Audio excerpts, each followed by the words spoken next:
Good morning, Dr. Gary on the road. We sell dental practices nationwide. We're on the way today to Malibu, California, and looking forward to a great day. Today's topic, case presentation, is attempting to sell an office with a lot of bumps in the road, making it a bit challenging. Hopefully we can go over that today. So anyway, we've been selling dental practices. We're brokers for the last 12 years. We have 10 employees. We're in now 25 states. This is coming from California now, heading towards Malibu. And we're available to you 363 days a year.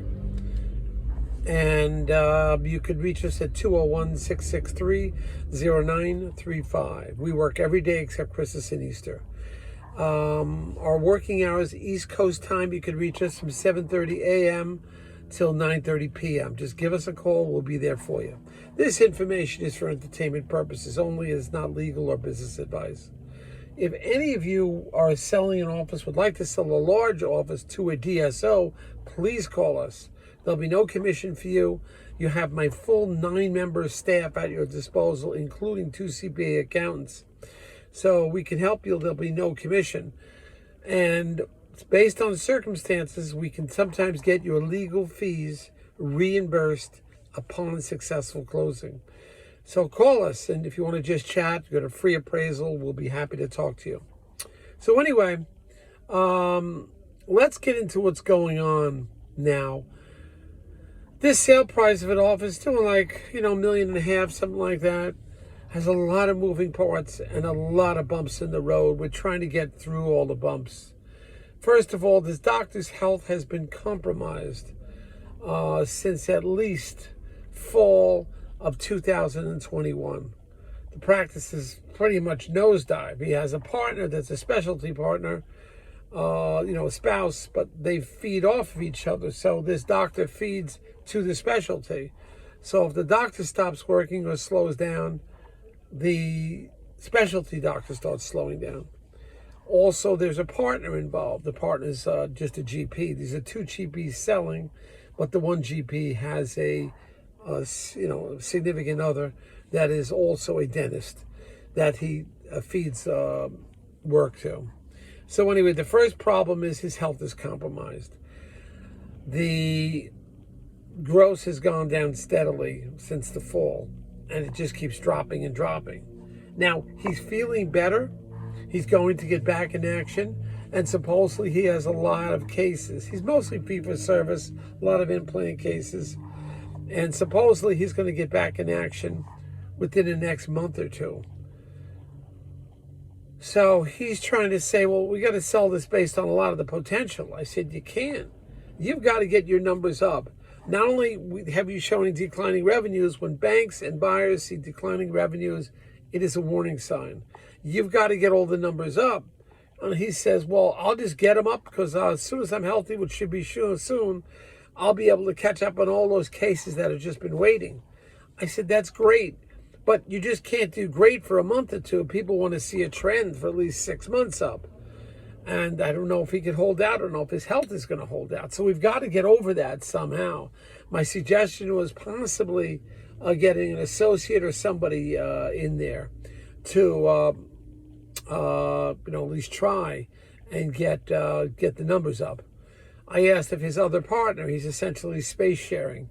I said, can the other partner do something and take up the slack? He says, no, the other partner is too busy with their business. And they want to sell 2 businesses at the same time, 2 separate tax IDs. They're essentially space sharers. But they want to split up but they want to have 2 separate sales simultaneously. Well, the one practice is productive and producing about the same gross as the other, but has more insurances that he deals with. So it's hard. You're buying 2 practices simultaneously with 2 tax returns, but the one has a lot of issues. Now, another issue is we have a lease situation. The lease is coming in at about 13% of gross. Not a good number. That's high. Banks and buyers are looking for that 5 to 8% of gross. for the lease. But this gross is at that 13%. Well, to make things easier, now the landlord says he's going to bring the rent down. Should bring it down to about 8 or 9% because he's desperate, the landlord. But he wants to lock the seller. Tells the seller, you have to sign a 10-year lease for me to drop the lease in value in now. The seller says, I want out, I can't. I said, but however, in a situation like this, the seller doesn't have to worry about it. The very fact that the landlord is willing, has already proposed to drop the rent, what happens is the new buyer is going to come in with his attorney, renegotiate the lease before closing. So they'll basically have a lease ready to go at closing. They'll be signed to them, then they'll get the 10 years, they'll get the lower rent. But now you've got to convince the buyer that this is going to work out, that the landlord is going to be reducing the rent down. And obviously he's not going to go forward. The bank won't do it if he can't get a 10-year lease. Excuse me. So that all has to be worked out ahead of time. Now, getting back to this doctor. So the gross revenues have been going down. The space sharers revenue have been steady.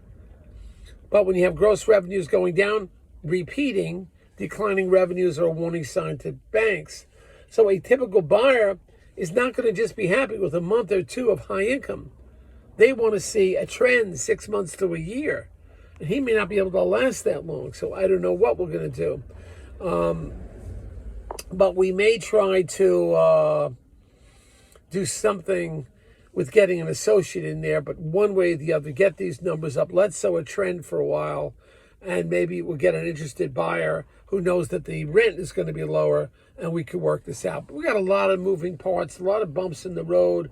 This is a bit challenging, but we're going to do the best we can to try to put this together. All right. So calling you on the way to Malibu here. It is about 70 degrees already. It's really warm. We're excited to get down to the beach and check it out. We have another office we just saw here in Los Angeles. But we're excited. Beautiful office. We'll report on that soon. So anyway, that's it. Give us a call. Any questions? We're here to help you. This practice itself should be listed. It's in one of the major cities. It should be listed on our website and then our list soon. Remember, if you want a practice list of everything we have, just call us up, sign a quick non-disclosure agreement. There's no fee, no charge, no cost, no commission to the buyer at all. So just send that to us and we'll get you out a list. And the list we update about every 4 to 6 weeks. There's like over 100 for sale. We're in 25 states right now. All right, stay tuned. We have some information about a way to get new employees. One of our previous buyers just told us about it. We'll get on it. So give us a call, 201-663-0935. And then our website is dentalpracticeguide.com. Calling from California, Dr. Gary, and looking good.